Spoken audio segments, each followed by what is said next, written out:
हमसे लोग पूछते कि आप वन में कथा क्यों करने जाते हैं? हमने कहा भैया, जिस वन में हमारे राम जी भटके हो 14 साल तक, वहां हम कथा क्या जिंदगी भी गुजारे तो कम है। और दूसरी बात, प्रार्थना करें, ये तुम लोगों के बहकावे में मत आया करो कि तुम हिंदू नहीं हो या तुम सनातनी नहीं हो या तुम्हारा कोई महिमा नहीं, कोई, ये सब ना टोटल अंग्रेज की औलाद है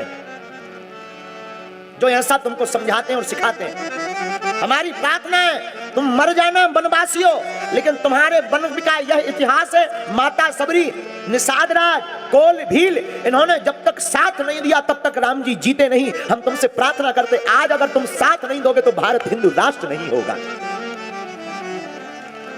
आज अगर तुम साथ नहीं दोगे तो राम राज्य की स्थापना मुश्किल है। आज अगर तुम साथ नहीं दोगे तो भारत खंड खंड हो जाएगा। आज अगर तुम साथ नहीं दोगे तो हमारी भारतीय संस्कृति छिन्न भिन्न हो जाएगी। हमारी प्रार्थना है बहकावे में मत पड़ना। तुम्हारे पूर्वज माता सबरी, निषाद राज और कोल भील है, उन पर उपकार मानकर तुम गर्व से कहना कि मैं भी सनातनी हूं। तुम गर्व से कहना मैं भी हिंदू हूं। क्यों? और सच बतावे, ये 2 दिवसीय कथा भले ही है, लेकिन एक दिन की कथा में ही इन लाखों वनवासियों ने आज पूरी दुनिया को बता दिया कि हाँ, हम सनातनी थे, हैं, जब तक रहेंगे तब तक रहेंगे।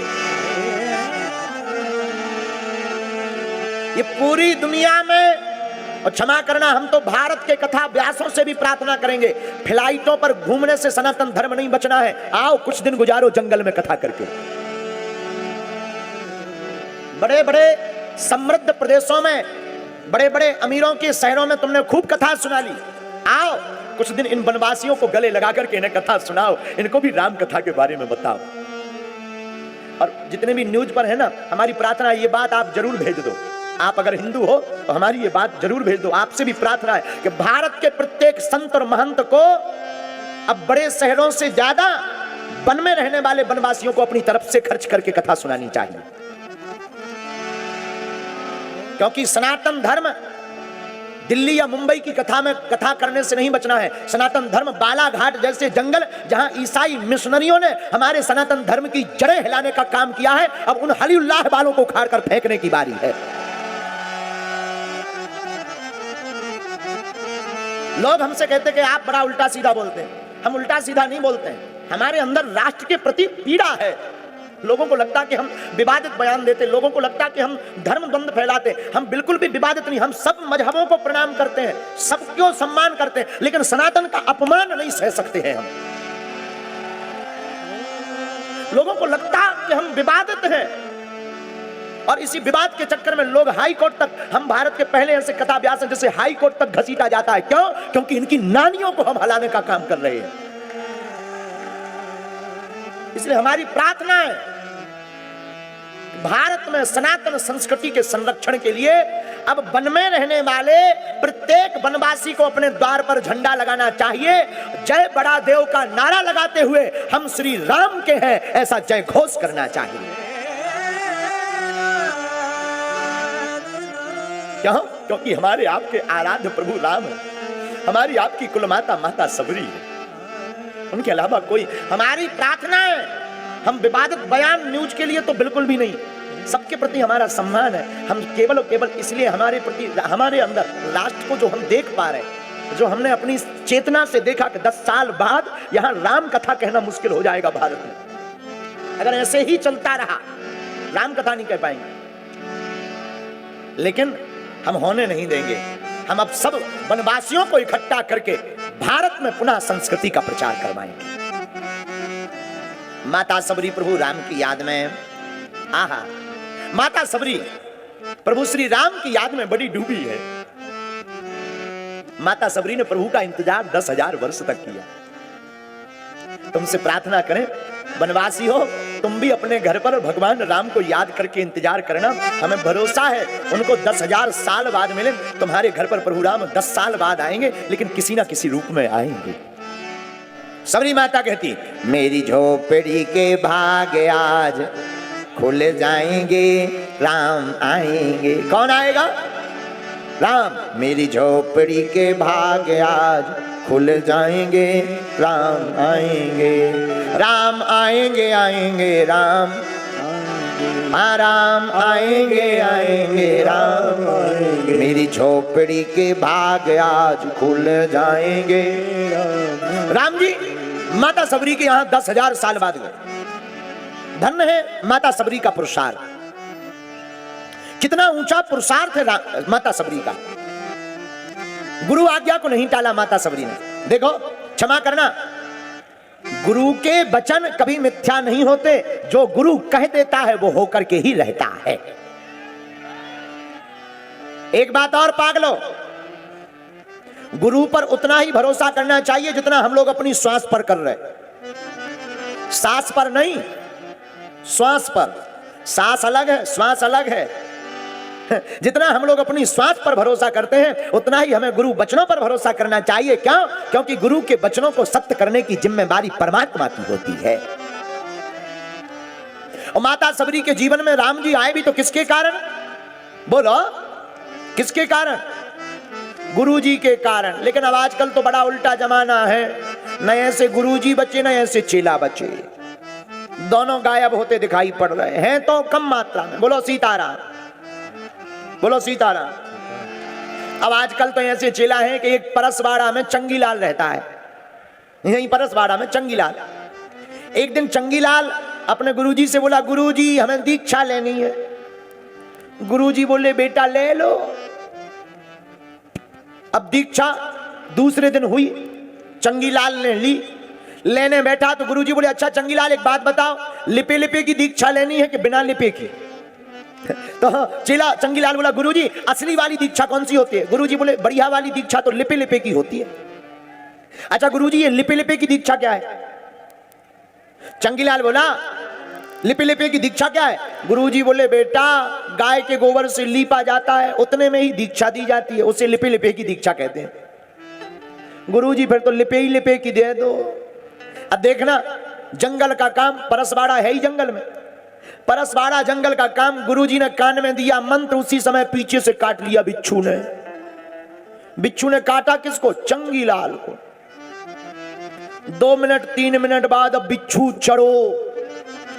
चंगीलाल बोलो गुरुजी जब दीक्षा तो चढ़त आ रही।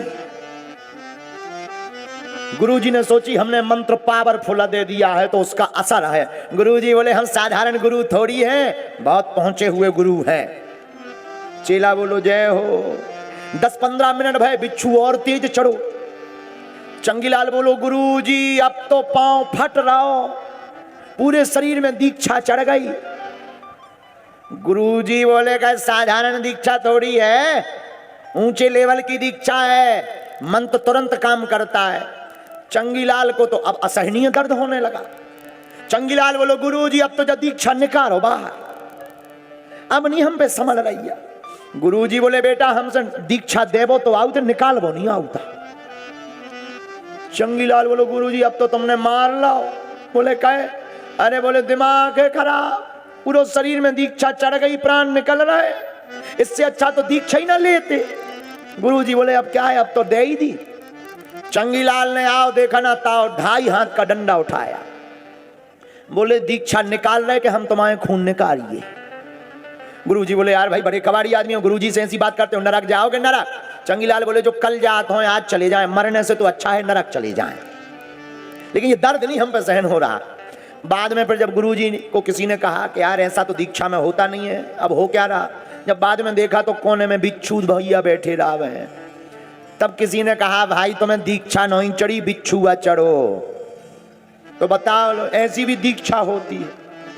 ऐसी दीक्षा के चेला भी ऐसे होते हैं, गुरु भी ऐसे। ऐसे ही एक और 2 चेला थे, एक का नाम था रामलाल, एक का नाम था श्यामलाल। क्या नाम था? रामलाल और श्यामलाल। गुरुजी का नाम था टिल्लू गुरु।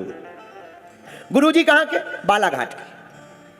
चेला कहां के? परसवाड़ा के। दोनों गुरुजी की सेवा करते थे, सेवा करते थे। तो रामलाल और श्यामलाल ने गुरुजी के चरणों को बांट लिया। रामलाल बोला हमारा दायां पैर, राइट साइड। श्यामलाल बोला हमारा बायां पैर, लेफ्ट साइड। किस लिए? सेवा के लिए। चरण दबाएंगे हम, ना तुम्हारे चरण तुम्हारे वाले हिस्सा को पकड़ेंगे ना तुम हमारे हिस्सा को पकड़ना। अब 2 चेला गुरुजी के 2 चरण दोनों एक एक दबावे। गुरुजी कहें बहुत अच्छा है, ऐसा होना चाहिए, ऐसी सलाह होनी चाहिए, चेलों में ऐसी एकता रहनी चाहिए, बड़ा आनंद। एक दिन क्या हुआ कि जो श्यामलाल था वो गायब हो गया, आया नहीं घर से। गुरुजी लेटे थे, रामलाल तो अपना वाला पैर दबा रहा था, अपनी साइड जो उसे मिला था राइट साइड का। तो गुरुजी बोले बेटा थोड़ा ये लेफ्ट वाला भी चरण दबाओ। बोले गुरुजी हम नहीं छुएंगे। बोले क्यों? बोले हिस्से बांट है, ये हमारे हिस्से में थोड़ी है, वो तो श्यामलाल के हिस्से में, अब वो आया नहीं तो हम क्या कर लें? हम नहीं, हम तो अपना हिस्सा भर दबाएंगे। गुरुजी बोले भाई बंटवारा तो तुम लोगों का है पर चरण तो हमारे हैं। चेला बोला गुरुजी भले ही चरण हमारे हैं पर बंटवारा तुम्हारे हैं, पर बंटवारा तो हमारा है। गुरुजी बोले कौन बहस करे मूर्खों से। गुरुजी बेचारे सो गए, और सो गए तो जो बायां पैर था वो दाहिने पैर पे रख गया। अब रामलाल को आई गुस्सा कि एक तो ये वाले हिस्से के मालिक आए नहीं हैं श्यामलाल, ऊपर से हमारे हिस्से के ऊपर वजन रख रहा है। 2.5 हाथ को डंडा बांस को ढूंढो और गुरुजी के लेफ्ट पैर में दे दनादन 8-10 फटकारे। गुरुजी बोले क्या है? अरे बोले गुरुजी ये साइड वाला इतना दमदार के हमारी साइड पे वजन धरे। अरे गुरुजी बोले ठटरी के बरे, तुम्हारी साइड या मेरी साइड है तो हमारे चरण। बोले भले ही चरण हमारे पर बंटवारा तो हमारा है, चरण तुम्हारे बंटवारा हमारा। गुरुजी को 3 जगह से टूट गया पांव। गुरुजी बोले भाग कितना, इससे अच्छा तो चेला ही ना हो। बेचारे गुरुजी बालाघाट गए, प्लास्टर चढ़वाया, फिर वापस आए। सुबह हुई, कुर्सी पे बैठे थे लकड़ी ले, अब आया श्यामलाल। श्यामलाल बोला गुरुजी ये दुर्दशा कैसे हो गई? गुरुजी बोले क्या बताएं बेटा, ये तुम्हारे बंटवारा ने अपराध खा लिए। तुम लोगों ने बंटवारा किया था, ऐसी ऐसी घटना घट गई। ये वाला पैर हमने तुम्हारे उस रामलाल, तुम्हारे हिस्से का पैर रामलाल के हिस्से पर रख दिया, ये हाल कर दिया। श्यामलाल बोला आर हमारे हिस्से की ये दुर्दशा। श्यामलाल ने 6 हाथ को डंडा ढूंढो और रामलाल के हिस्से के 9 टुकड़ा कर दिए। गुरुजी अपंग हो गए। ये मत पूछना कि वो चेला कहां की थी, बाद में जब पता चला वो परसवाड़ा के निकले।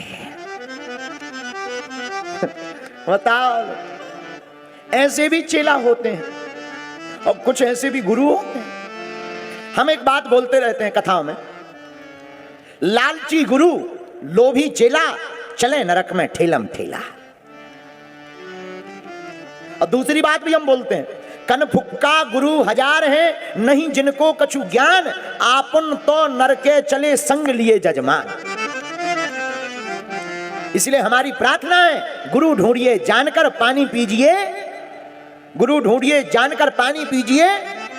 और दूसरी बात, अगर गुरुदेव तुमको बढ़िया मिल गए, माता सबरी जैसे गुरु, मतंग मुनि जैसे आपको अगर प्राप्त हो गए, तो फिर तुम्हें किसी बात की चिंता नहीं करनी, फिर तुम्हारी चिंता रघुनाथ जी की चिंता हो जाएगी।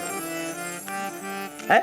आपकी चिंता नहीं, पर राम जी की चिंता हो जाएगी। राम जी माता सबरी के घर गुरु बचनों के कारण, ताहि दे गति राम उदारा, ताहि दे गति राम उदारा। गाइए, ताहि दे गति राम उदारा, ताहि दे गति राम। यह चौपाई रामचरितमानस में अरण्य कांड के 33 नंबर दोहा के बाद की 5वीं चौपाई।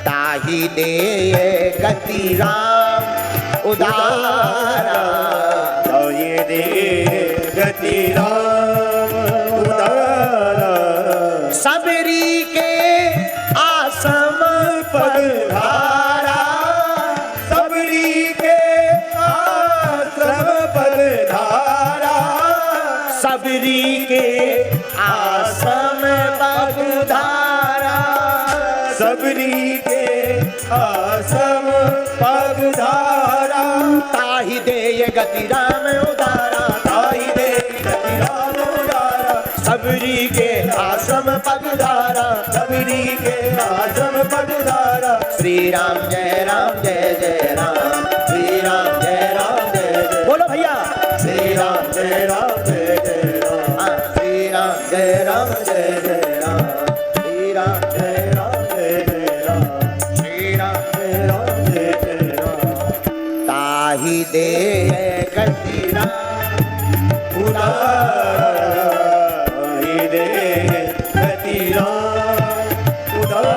माता सबरी के घर राम जी के आने के कारण क्या है? एक कारण तो ये कि सबरी के मान को बढ़ा करके वनवासियों के मान को पूरे हिंदुस्तान में पहुंचाना चाहते हैं, इसलिए भगवान सबरी के घर आए हैं।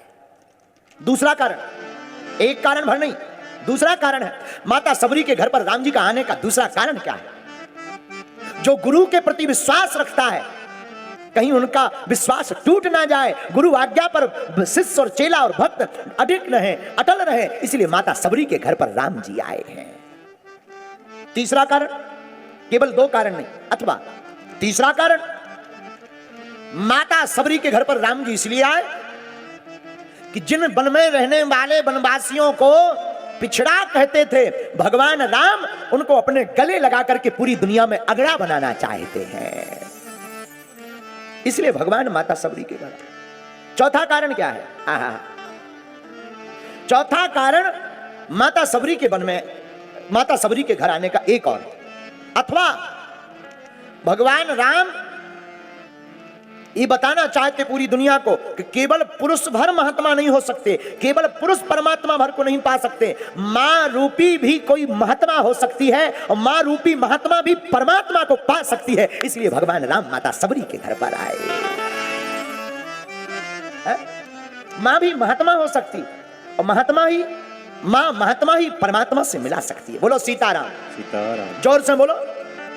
साधु जी सीताराम। अथवा पांचवा कारण सुनिए, माता सबरी के घर पर राम जी क्यों आए? मानो भगवान बताना चाहते हो कि बड़ों के लिए तो बहुत से नाते होते हैं, अमीरों के तो हजारों नाते होते हैं, गरीबों के तो केवल भगवान होते हैं, इसलिए माता सबरी के घर पर राम आए हैं। छठवां कारण सुनिए, भगवान राम माता सबरी के घर पर क्यों आए? हमारा मानना है माता सबरी वन में रहती है, वन में प्रायः शहर में रहने वाले लोगों की नजर वन में नहीं जाती। मानो भगवान ये पूरी दुनिया को बताना चाहते हैं कि जहां जिस किसी की नजर नहीं जाती वहां हमारी नजर और नजरिया दोनों जाते हैं, इसलिए भगवान राम माता सबरी के घर पर आए। सातवां कारण सुनिएगा, अंतिम, किस कारण से राम सबरी के घर आए? ये एकदम नई बात है, आपको सुनकर बड़ा आनंद आएगा। हमारा मानना है भगवान राम माता सबरी के घर पर इसलिए आए कि आज तक माताओं को अपवित्रता के नाम पर जो दुत्कारा जाता था, स्त्रियों को जो पूजा पाठ धर्म कर्म से अलग किया जाता था, मानो भगवान राम माता सबरी के झूठे बेर खा करके ये सिद्ध कर गए हो कि भारत में केवल और केवल पुरुषों की मान्यता नहीं, भारत एक ऐसा अकेला देश है जो मातृत्व प्रधान देश है, और माता सबरी के मान को बढ़ाने के लिए भगवान राम सबरी के घर आए। भारत मातृत्व प्रधान देश, यहां माता की बड़ी पूजा, तुमेव माता च पिता, यहां पिता बाद में, तुमेव माता च पिता, तुमेव बंधुश्चा सखा, लेकिन पहले क्या? तुमेव माता, पहले मां। धन्य है भारत, अकेला ऐसा राष्ट्र भारत है जहां गाय माता है, जहां गंगा माता है, जहां गायत्री माता है, जहां गीता माता है, और धन्य है ये भारत, ये देश भी भारत माता है? अच्छा तुम बताओ, तुमने कभी सुना चाइना माता? बोलो बोलो, तुमने कभी सुना चाइना माता? बोलो, नहीं सुना ना? अच्छा तुमने सुना पाकिस्तान माता की जय? सुना? आज तक नहीं। मां तो एक ही है, भारत माता, इसलिए तो पूरी दुनिया में भारत को विश्व गुरु के नाम से जाना जाता है। एक बात और, बालाघाट के पागलो, आज की हमारी कथा की एक बात तुम गांठ बांध लेना, तुम्हारी जिंदगी काम आएगी। याद रखना, भगवान की कथा का आनंद तो पृथ्वी लोक में केवल भारत में ही संभव है।